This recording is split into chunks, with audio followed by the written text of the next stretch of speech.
There's a kind of silence that doesn't come from peace. It comes from being unheard. For months, our home had been filled with that silence. No arguments, no shouting, just a heavy, quiet distance that settled in every corner.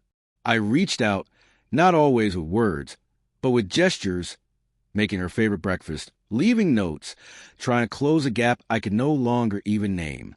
Each time, she responded with politeness, not warmth, routine, not connection. I used to believe love faded like paint peeling over time, slowly, almost beautifully. But this wasn't that.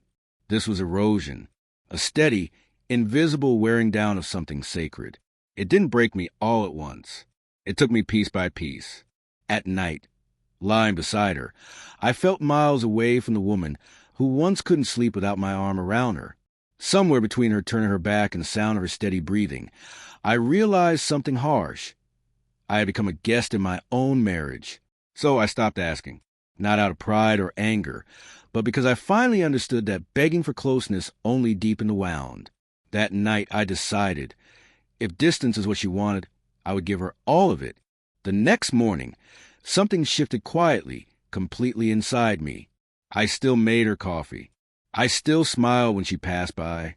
I still asked about her day. But the trace of longing behind my words was gone. My heart had gone silent, and for the first time, I understood the power of silence. She noticed small changes at first. How I no longer reached for her hand while we watched TV. How goodnight kisses faded into polite nods. How I stayed late at work. Not because I had to, but because I wanted to. I wasn't cold or cruel. I was absent, emotionally, physically, completely. And it drove her mad. She started asking gentle questions. You've been quiet lately. Is something wrong? I smiled faintly and said, no, just tired, echoing the same excuse she had used for months.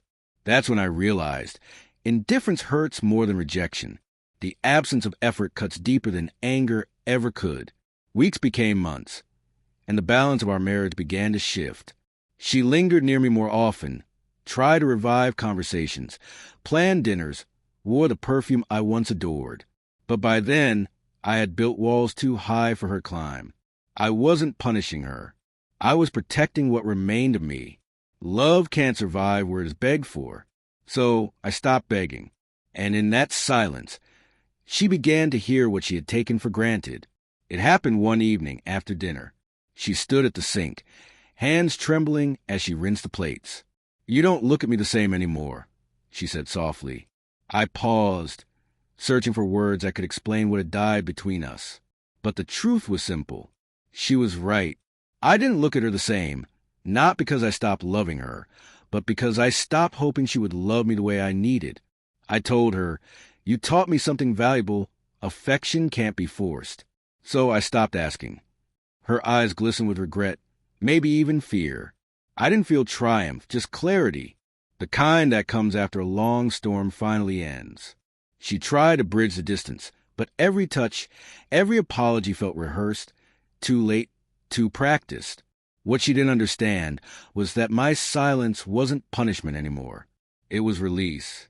I had grieved the loss of us long before she realized it was gone. Weeks later, I moved into a smaller apartment downtown. No shouting, no tears, just quiet acceptance. Some nights, I found myself thinking of the woman who used to reach for me in her sleep and wondering where that version of her had gone. But then I smiled, because somewhere along the way, I had stopped waiting for her to return. I never asked my wife for intimacy again. Instead, I found peace in the very silence that had once broken me. Sometimes, walking away isn't about revenge.